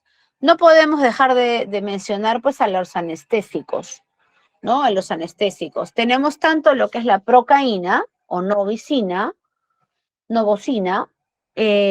como también la lidocaína o también llamada silocaína o licaína, ¿correcto? Muy bien. La procaína está direccionada para trabajar en tejidos profundos, ¿correcto? ¿Sí? Es un analgésico de infiltración y claro, no es tan, por así decirlo, tan inestable como la lidocaína. Es el que presenta menores reacciones, por así decirlo. Sin embargo, no es el más comercializado tampoco. Lo que más se utiliza y por así decirlo, más se usa, ¿no? Más se aplica en los protocolos es la lidocaína. Ahora, cuando se trabaja la procaína o la lidocaína, siempre es sin epinefrina. Esto es algo que debemos tener en cuenta. Sin epinefrina. La epinefrina es un activo también, pero que se utiliza para generar vasoconstricción. Por lo general, esta se utiliza en formulaciones donde se produzca por ahí algún tipo de perfusión sanguínea, ¿no? Entonces, en ese caso, o ruptura de capilares, en ese caso, o mejor dicho, en este caso, en mesoterapia no vamos a generar eso, no va a pasar eso. Entonces, no tendría por qué haber una epinefrina. La procaína es utilizado como analgésico por vía intravenosa también, ojo, como un antirrítmico porque promueve la acción vasodilatadora, ¿no? En el área. Ya sabemos que es un analgésico porque va a inhibir, ¿sí? La liberación de los, bueno, eso trabaja a nivel neurosensorial, pues, ¿no? Va a haber un bloqueo, ¿sí? Sobre la recepción. Entonces ya no va a haber ningún tipo de, o mejor dicho, inhibe la sensibilidad como tal, ¿no? La lidocaína, en comparación a la procaína, es un analgésico o un anestésico, mejor dicho, la palabra correcta de la lidocaína es anestésico, es 4 veces más fuerte que la procaína, es un tanto más potente, pero tiene muy buena acción a nivel de tejidos superficiales y en comparación a la procaína tiene la mitad de acción vasodilatadora, ¿no? Que en comparación a ella, ¿no? Es un buen analgésico superficial, un buen anestésico superficial, tanto sea por infiltración o por conducción. Esta se puede emplear en concentraciones desde el 0,5 hasta el 2%.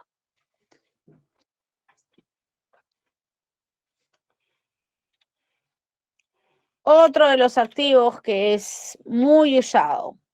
Tenemos tanto lo que es la centella asiática y tenemos el extracto de alcachofa, ¿no? La centella asiática es netamente un gran estimulante sobre la formación de colágeno, es decir, activa la actividad fibroblástica, promueve la actividad fibroblástica, ¿sí? Y esto pues ayuda a que se forme o se genere mayor, se activa o se induzca la neocolagénesis como tal, ¿no? Es muy bueno para los procesos de cicatrización, tanto hipertróficas como en pacientes, o bueno, ulceraciones, ¿correcto? Se trabaja bien en terapias de envejecimiento o en conjunto con con otros activos, ¿no? Con otros activos. También trabaja muy bien solo, de preferencia la centella asiática se debe de trabajar con un analgésico, con un anestésico, en menores proporciones, claro está, ¿no? Por supuesto. Luego tenemos el extracto de alcachofa. El extracto de alcachofa contribuye a la aceleración de los, mejor dicho, contribuye a mejorar o a condicionar el funcionamiento de los capilares linfáticos en el área, promueve la conversión propia de este líquido extracelular, que con el tiempo se vuelve un tanto más denso y viscoso, ayuda a que empiece a haber mejor permeabilidad de este, tiene una acción sobre la función antitóxica del hígado, ayuda a la secreción propia de los ¿cómo se dice esto? De los jugos biliares como tal, tiene una acción sobre el riñón, ¿sí? Y el metabolismo de la urea, ¿no? Aumentando justamente la concentración de urea en el riñón, aumenta la diuresis propia, es decir, el trabajo netamente renal, y va a contribuir también sobre el metabolismo del colesterol, de los lípidos, ¿no?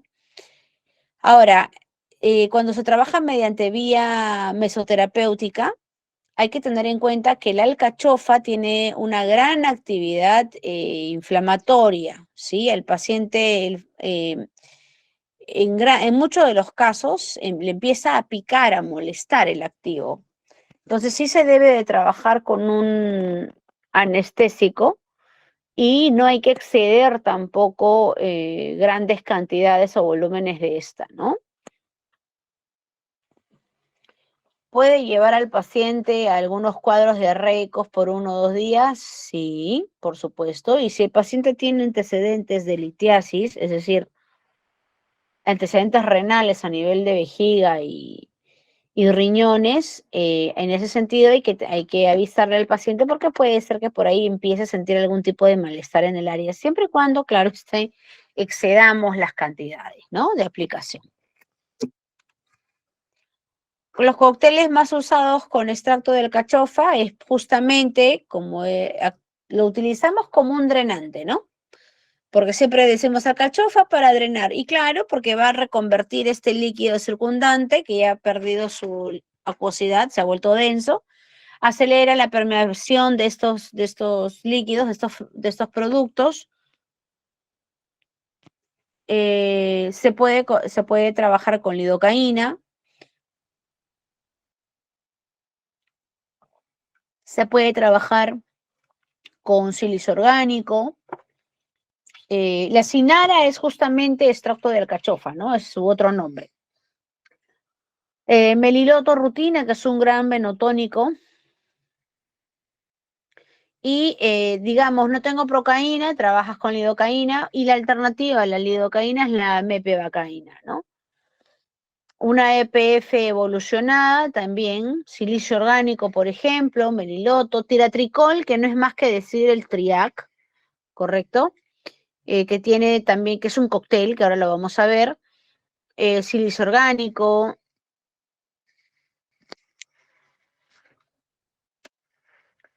Otro componente que se utiliza mucho en las terapias anti-age es justamente el piruvato sódico, ¿no? Y el piruvato sódico va muy bien con lo que es el silicio orgánico también.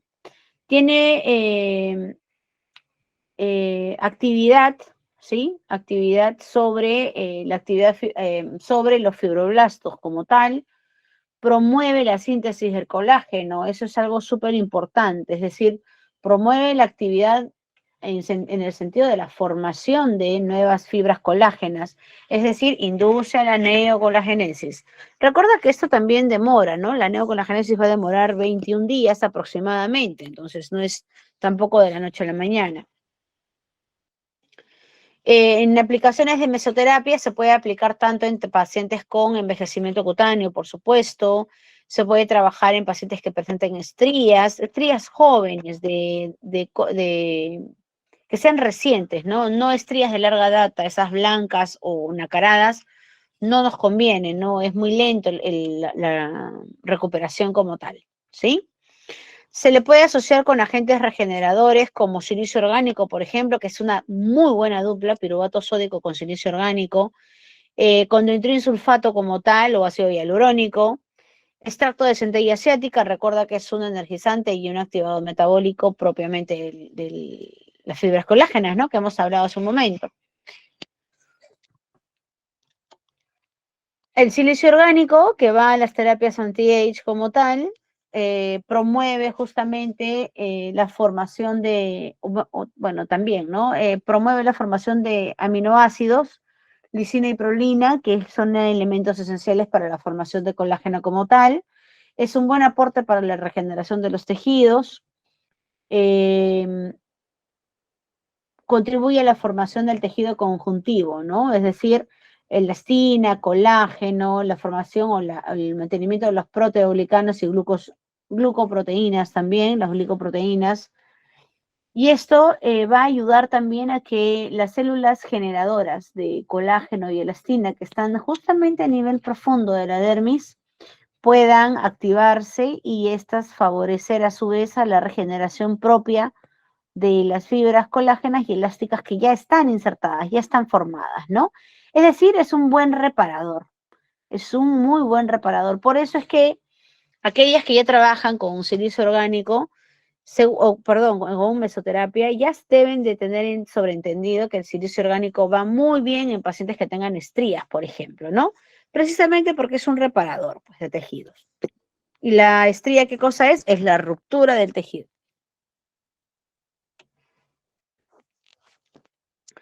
Tenemos lo que es la L-carnitina, ¿no?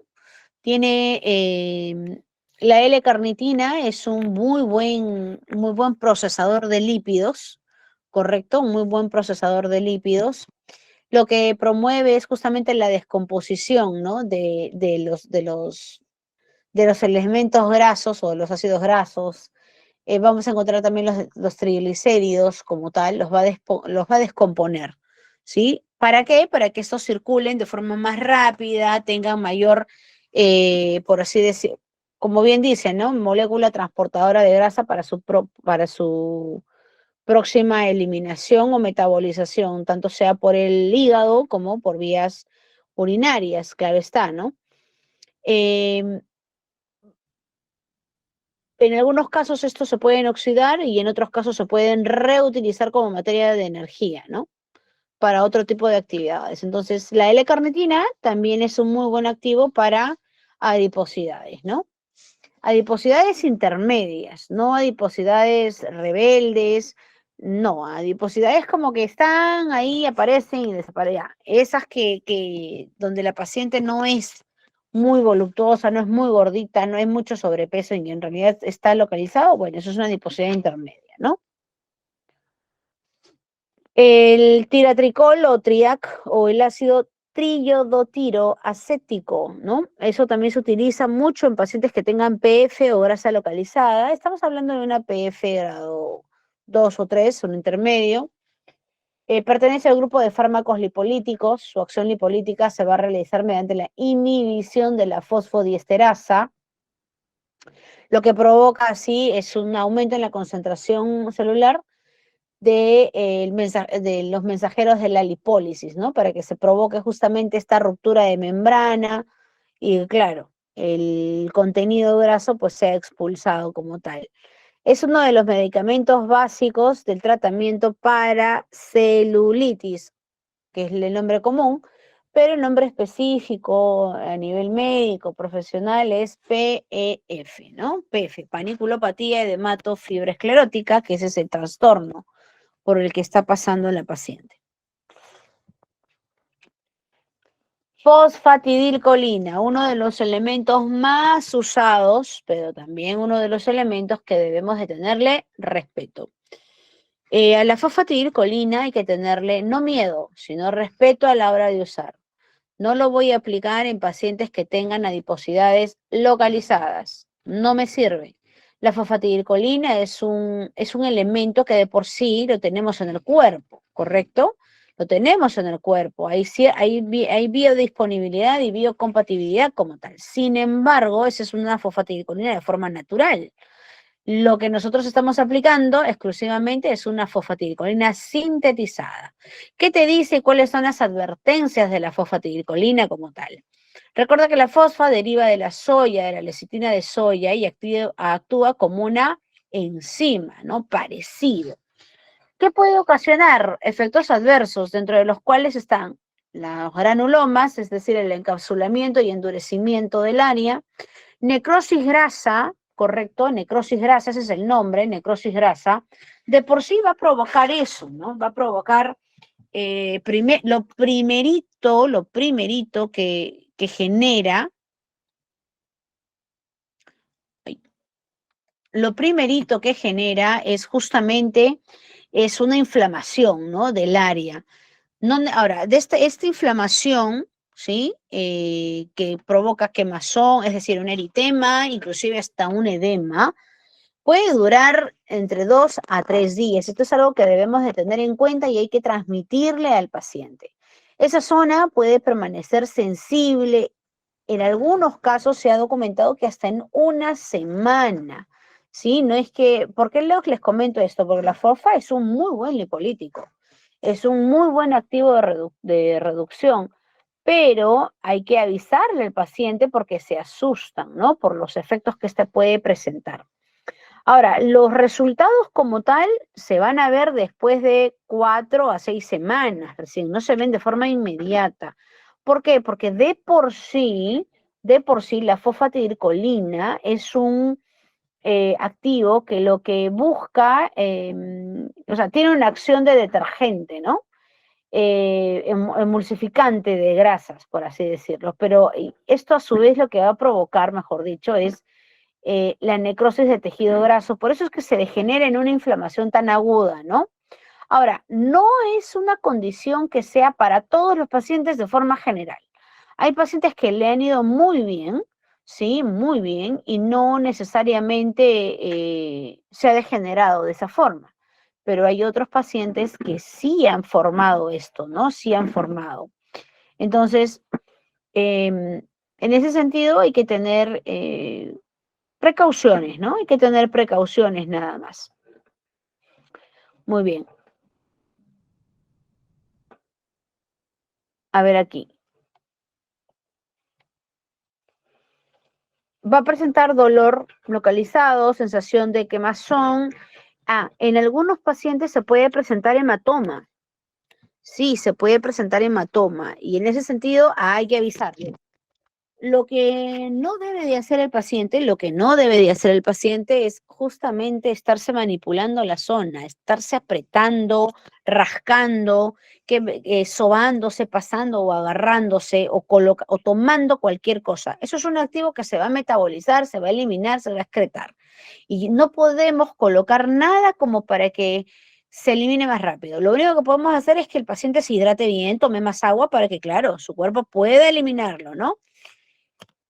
Eh, ya sabemos, esto si es que se degenera en esto, puede ser que dure unos 3 a 4 días, ¿no?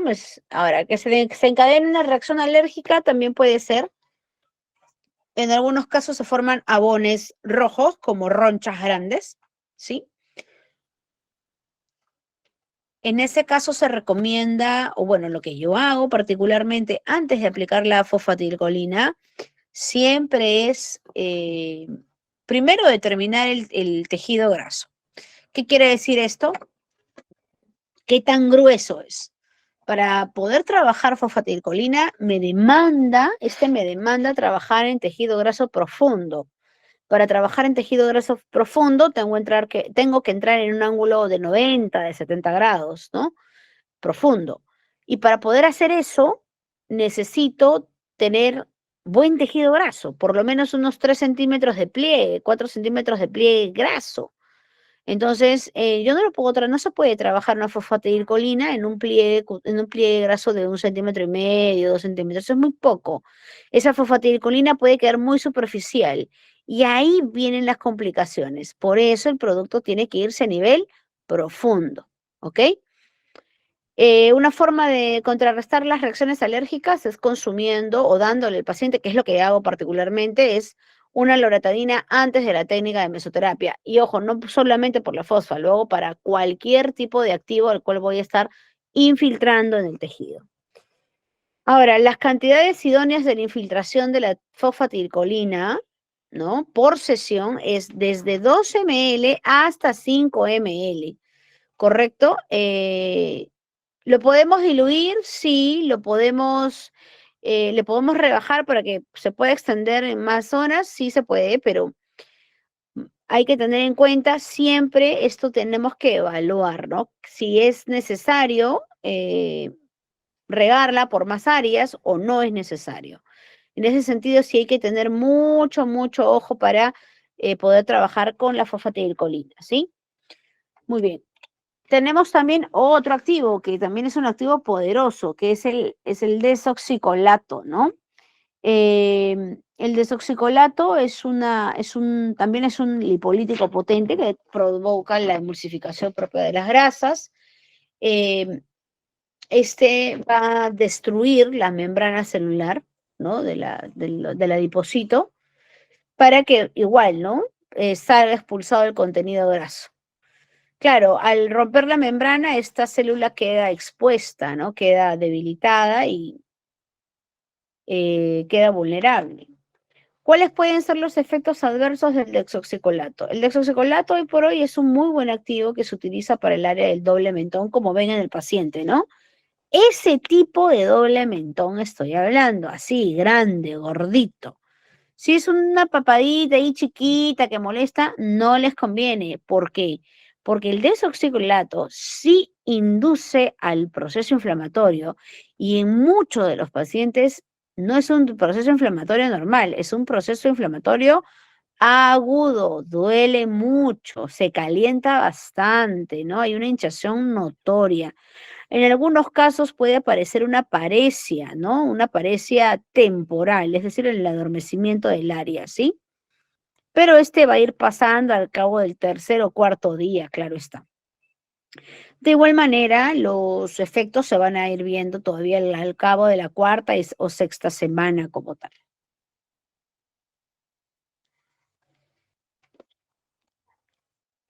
Otro componente que tenemos que se utiliza mucho es justamente el oligocomplex o los oligoelementos como tal, ¿no? Estos son elementos que se encuentran ya en nuestro organismo, pero en este caso los estamos dosificando de forma directa al área donde queremos que lleguen, ¿no? Estos son, por ejemplo, vamos a encontrar cromo, cobalto, cobre, hierro, flúor, ¿no? Selenio, silicio, zinc, que son el oligoelementos necesarios, ¿no? Que necesita nuestro cuerpo para poder regular varias funciones, tanto hormonales como fisiológicas, ¿no? ¿En quiénes le va muy bien los oligoelementos? En pieles maduras, en pacientes maduros. La vitamina C que estuvo tan de moda, ¿no? Tan de moda, tan en tendencia. Recuerda que la vitamina C es una de las vitaminas antioxidantes, sin embargo, es fotosensible. Entonces, cuando se trabaja con mesoterapia, aquí hay algo que deben de tener en cuenta. Eh, a ver, cuando se infiltra la vitamina C, pasa de que si la paciente no se cuida o el paciente no se cuida, no utiliza fotobloqueador o fotoprotector, va a pasar que este producto, como está a nivel superficial, por así decirlo, está en la piel, se va a oxidar. Y cuando la vitamina C se oxida, degenera en una coloración un tanto más oscura, lo cual después se empieza a mostrar como una pseudopigmentación en la piel. A esto le vamos a sumar que por ahí se infiltró, pues claro, con mesoterapia y la paciente sangró. Se formó un pequeño hematoma. Si la paciente no se cuida, el hematoma que tiene sangre, ¿no? Por eso se forma una extravasación sanguínea. ¿Qué tiene la sangre? Hierro. Y cuando el hierro tiene toque con el sol o con radiación, tanto, bueno, más que nada es solar o artificial azul, cuando hay una radiación alta, este hierro se estimula, se va a oxidar y se va a pigmentar. ¿Y dónde pigmenta? En la piel, pues donde está, ¿no? Entonces, en ese sentido hay que tener cuidado. La vitamina C es un muy buen antioxidante, tiene muy buen efecto sobre la piel. Lo que sí debemos de tener en cuenta es que la vitamina E es dolorosa cuando ingresa, ¿no? Genera mucho dolor. Así que por ahí me podrán decir, bueno, lo mezclamos con lidocaína. No, no se debe de mezclar con lidocaína, debe de entrar pura porque así inhibe su efecto. Es decir, no solamente estás anestesiando, sino que estás inhibiendo su efecto como tal. Y ojo, la lidocaína o el anestésico que se utilice no va a bajar en su totalidad el dolor. O sea, va a minimizar en algo, pero igual va a doler. Sin embargo, sí le vas a cortar su efecto. Entonces, no tiene sentido. Si igual te va a doler y encima le estás quitando el efecto, mejor lo pongo puro como tiene que ser y si me va a doler ya, pues que duela lo normal, ¿no? Pero que cumpla su función como tal.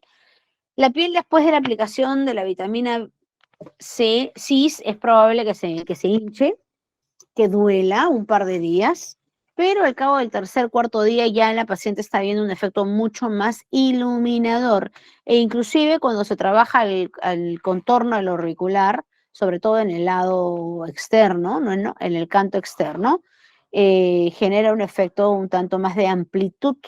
No te puedo decir que va a estirar la piel porque no es un tensor, pero tiene un pseudo efecto o así lo han percibido los pacientes, ¿no?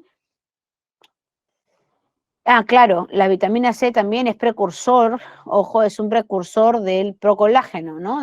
De la preformación de colágeno. ¿Cuáles son las indicaciones y contraindicaciones para la técnica de mesoterapia? Cualquiera sea de los elementos que vayas a usar o del cóctel que vayas a usar. Primero, el paciente no debe de haber consumido alcohol por lo menos 48 horas, ¿sí? Previas a la técnica. No estar bajo ningún tratamiento para procesos infecciosos. Esto tiene que estar muy claro. No se puede aplicar ninguna técnica en pacientes que estén llevando terapias antivirales o antibióticas. No haber ingerido comidas muy pesadas en 24 horas antes de la técnica. ¿A qué me refiero? Un parrillón, pues, ¿no? Hoy día como un parrillón y mañana me hago la mesoterapia. No, porque puede haber un cruce por la condimentación que has comido, la cantidad de sal que has comido, por eso es, ¿ok? No presentar enfermedades preexistentes, ya lo hemos hablado hace un momento, ¿no? Hace un rato. Pacientes con embarazo y lactancia definitivamente no son candidatas. Pacientes con tratamiento de anticoagulantes, warfarinas, heparinas, no te conviene. ¿Por qué? Porque va a generar mucho hematoma, tienen mucha fragilidad capilar. Signos y síntomas dermatológicos o orgánicos, como lo que estamos viendo aquí, ¿no? Acá hay unos signos dermatológicos. Definitivamente en este paciente no puedo trabajar. Así trabajas en otra área, no puedes trabajarlo, ¿correcto? Antecedentes de litiasis, es decir, cálculos, ¿no? Renales o vejiga, no se puede. Y que hayan tenido reciente infecciones renales, inflamaciones renales o de las vías urinarias, tampoco. Por lo menos tiene que haber pasado siquiera un mes y medio, en unos 40 a 45 días para poder trabajar. Pacientes que tengan herpes o hayan tenido herpes, brotes herpéticos, tampoco. Pacientes con problemas cardiovasculares, hay que tener mucha reserva en ellos. Y claro está, pacientes con enfermedades de comorbilidad o preexistentes, ya sabes que debes tener en cuenta que cuál es el control. Digamos que te toca un paciente con obesidad. Lo máximo que se podría trabajar en una paciente con obesidad es justamente llegar al grado 1 de obesidad, ¿no? En la tabla del IMC es hasta el grado 1. Pero si te toca una paciente que tiene, le haces el IMC, su índice de masa corporal, y te sale en la tabla que hacemos la división de peso sobre el tamaño en metros al cuadrado, y te sale 38 o 37, imposible. Ya no es un paciente idóneo para la técnica, no, ya no ya. Es más, ya la condición propia de la salud te va a limitar el trabajar eso. Entonces, en ese sentido, el paciente tiene que estar dentro de ciertos parámetros, sobre todo si son técnicas reductoras, claro está, ¿no? ¿Cuáles son los efectos adversos de la técnica? Bueno, es probable que sí sienta dolor, claro está, que se provoque algún estado de hinchazón, inflamación, sí. Prurito es netamente una reacción propia alérgica. Ardor, en algunos casos, cuando se va infiltrando el producto, puede arder. Necrosis cutáneo y úlceras, esto es, por eso está el asterisco, ¿no? Esto es relativo, eso también va a depender de la asepsia que haya tenido el paciente y la profesional también. Hematomas es porque mediante una técnica de punción no siempre, o mejor dicho, siempre se le debe de avisar al paciente que puede haber, cabe la probabilidad que por ahí se coja un capilar sanguíneo o una vascularización y se genera un hematoma. De preferencia, lo ideal es no, es que no pase esto, pero a veces pues no se puede determinar porque por ahí pasa una vascularización y justo con la aguja le vimos, ¿no? Náuseas, diaforesis, arritmias cardíacas y diarreas. Estos ya son netamente signos de una reacción alérgica mucho más grave, mucho más aguda, como que se estuviera induciendo a un shock anafiláctico, ¿sí? En ese sentido, hay que tener cuidado.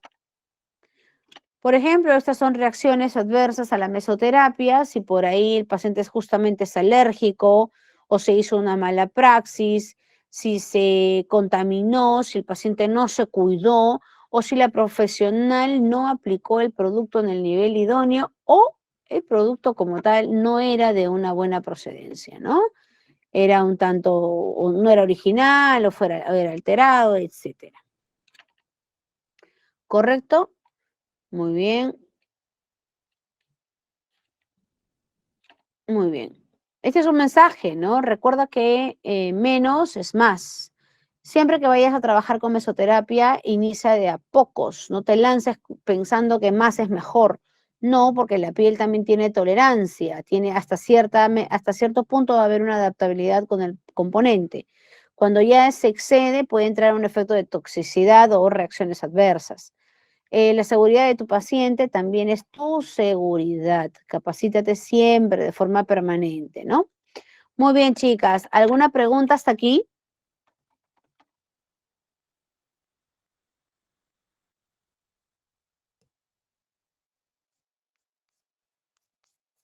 Ok. Muy bien. Listo. Entonces voy a pasar a la... Disculpe, una consulta. En el caso de las enzimas, colagenasa y esas, también se pueden aplicar a nivel, por ejemplo, ¿Grasa localizada? Si es grasa localizada, tendrías que trabajar lipasa, ¿no?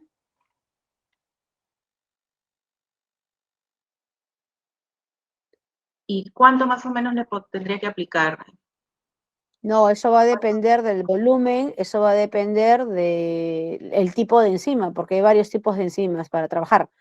Puede ser lipasa, pero hay diversas marcas y en función a estas marcas se tiene que ver la fórmula, ¿no? Porque cada marca tiene una fórmula.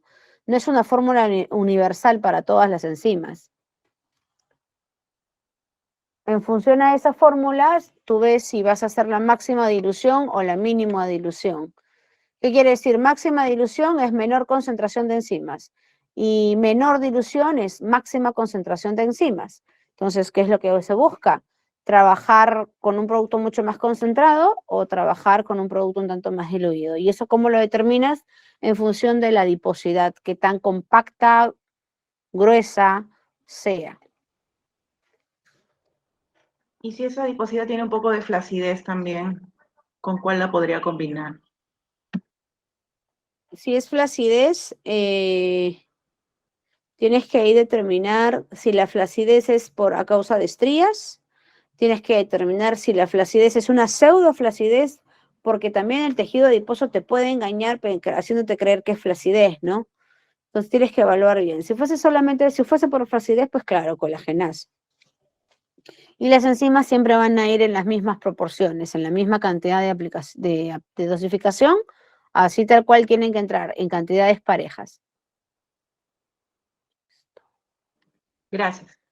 Ok, muy bien. A ver aquí.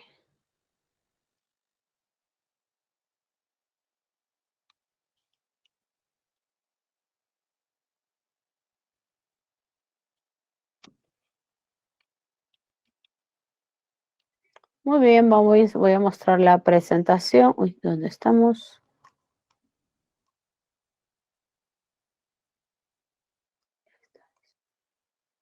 Listo. Miramos aquí.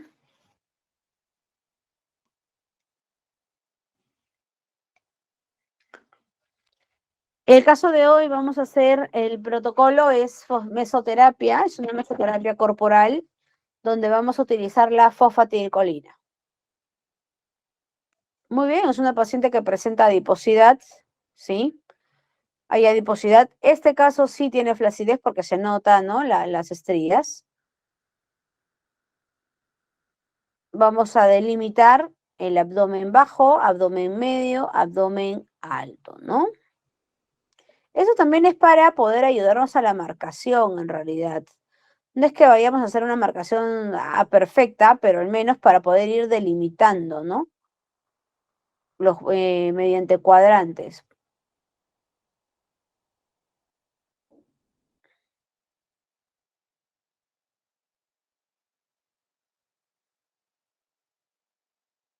Podemos hacerlo así, mediante cuadrantes, o podemos hacerlo localizado. ¿Qué quiere decir localizado? Justamente donde veo la mayor cantidad de adiposidad reunida, ¿no?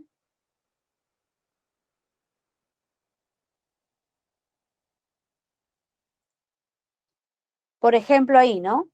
Ahí veo localizado. Ya, entonces trabajo justamente donde vea mayor cantidad de adiposidad.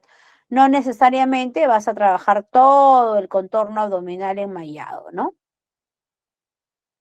Ahí está, esos son los bananos, ¿no? Debajo del área del brasier, ese es el banano.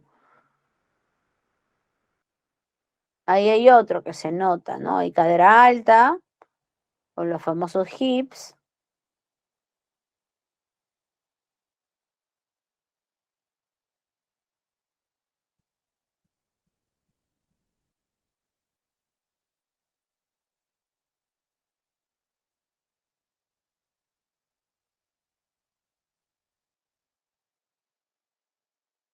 Muy bien, ahí también, por lo general siempre va a haber acumulación de tejido graso a nivel de las costillas flotantes.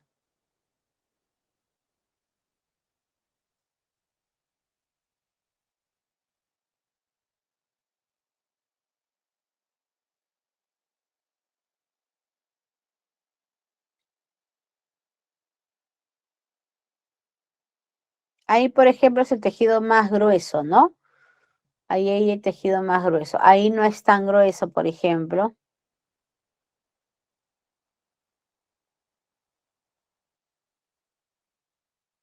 Ahí sí hay flacidez porque se ha formado como una falda, lo que se le llamamos así, como una falda. Tejido grueso, ahí no es tan grueso. Ahí hay tejido grueso. Ahí también.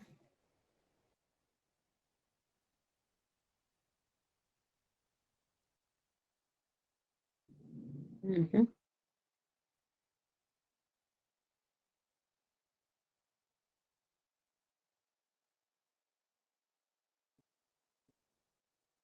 Muy bien, ahí ya lo tienen marcado. Tanto lo que fuese un mapeo completo, la zona abdominal anterior, o de forma localizada, ¿no? Se puede trabajar de ambas formas.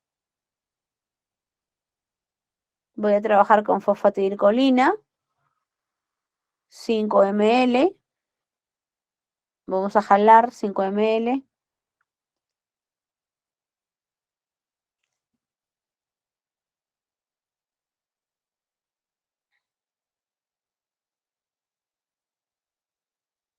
Y vamos a empezar a aplicar, ¿no?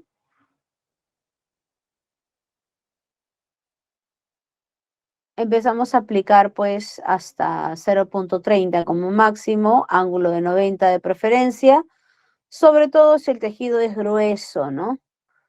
Elevar siempre el ángulo.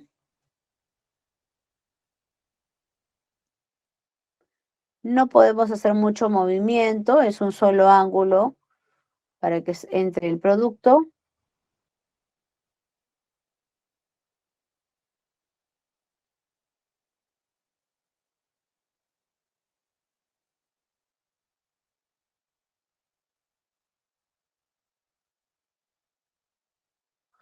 Vamos viendo que estamos haciendo siempre pliegue, ¿no? Ahí está la triada, mano, jeringa y aguja.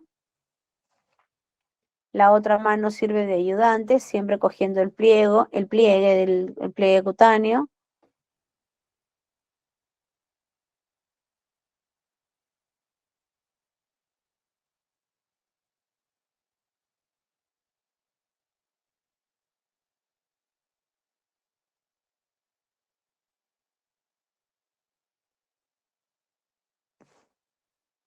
Muy bien.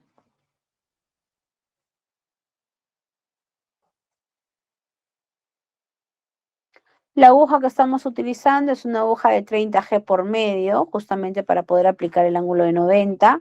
No puede ir nunca, puede ir la fosfatidilcolina a nivel superficial. Es decir, no puedo trabajar en un ángulo de 25, no se puede. En un ángulo de 45, no, tienes que ser un ángulo más elevado, ¿no? Y esto es netamente para garantizar que el producto esté en un área profunda como tal, ¿no?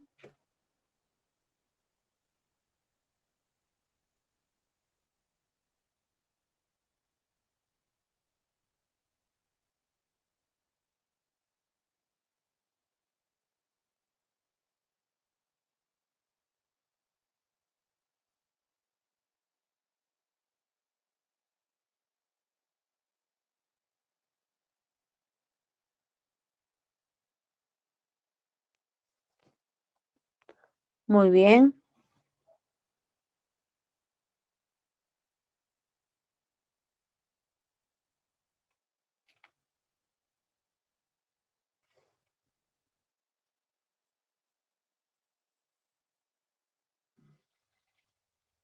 Todo es en ángulo de 90, ¿sí? 90.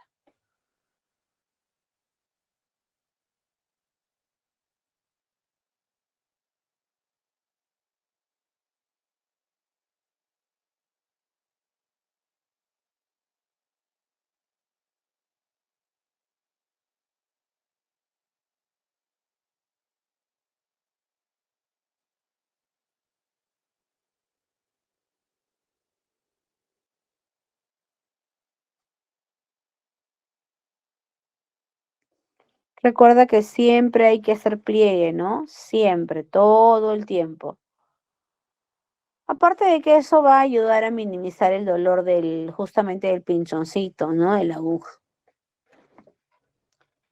Claro está, antes de aplicar y de hacer la marcación, hay que hacer la higiene del tejido, ¿no? No es que se saca el polo y ya le marco y aplico, no. Hay que higienizar el área, ¿no? Si tengo por ahí clorexidrina, yodo solución o yodo en espuma, lo paso, higienizo bien, luego retiro con alcohol el yodo para que no me pigmente la piel y lo dejo listo para marcar. Recién ahí ya mis guantes, todo mi material descartable, ¿no? Vamos a la parte posterior ya, que es la parte final.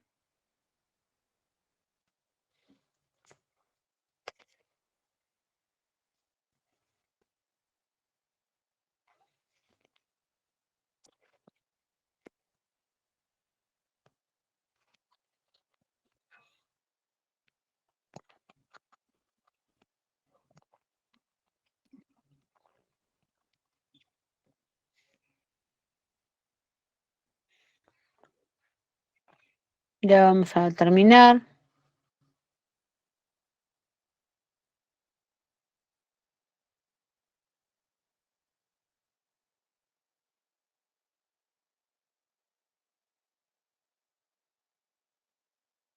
Listo. Una vez que hemos terminado, puedo proceder a la utilización de unas ondas rusas y esto es netamente para ayudar a activar, o mejor dicho, ayudar al músculo para que busque, ¿no? Reservas de energía. Una de estas es justamente la grasa que está ahí, ¿no? A ver, Rosina me dice, he escuchado de una ampolla trifural. ¿Usted ha trabajado con esa ampolla? Ok, sí, claro. En algún momento la he visto, la he usado. No he tenido ningún inconveniente, sin embargo, no es una ampolla que particularmente yo la recomiende. ¿Y esto es por qué? Porque no hay un laboratorio específico que avale este producto.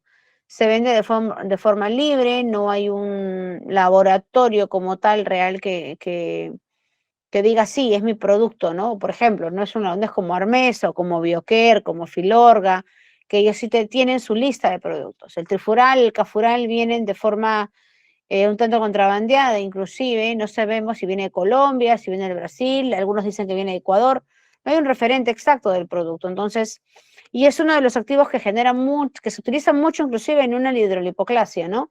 Pero sin embargo, esto ha degenerado muchas reacciones adversas en los pacientes, entonces, no es que me haya pasado algo, realmente no, gracias a Dios, pero eh, por lo que he visto, además colegas, y por lo que he hecho revisiones sobre el producto, yo particularmente no lo recomiendo. Para eso mejor trabajamos con otra, ¿no? Con otro tipo, que me va a costar un poco más, pero voy a estar mucho más tranquila y mucho más segura, por supuesto que sí. De nada, Rosina. Muy bien, chicas. Entonces, ¿alguna otra pregunta hasta aquí? ¿Tienen alguna duda? Ujú. Ok. Bueno, entonces, si no hay dudas al respecto, me imagino que el tema ha estado claro, que ha sido entendible. Así que entonces ya nos estaremos viendo Dios mediante en los siguientes talleres. Cualquier información al respecto sobre el taller y cuándo va a haber prácticas, porque se van a venir prácticas presenciales. eh, bueno, que ya se están dando, ¿no? Se están dando los días viernes, los días domingos. Esto ya lo coordinamos directamente con las asesoras, ¿sí? Que tengan una muy bonita noche, bueno, de lo que queda de la noche, que tengan buen fin de semana y ya nos estaremos viendo pronto. Saludos y muy buenas Gracias, de noches. igual manera. Igualmente para ustedes. Buenas noches. Buenas noches.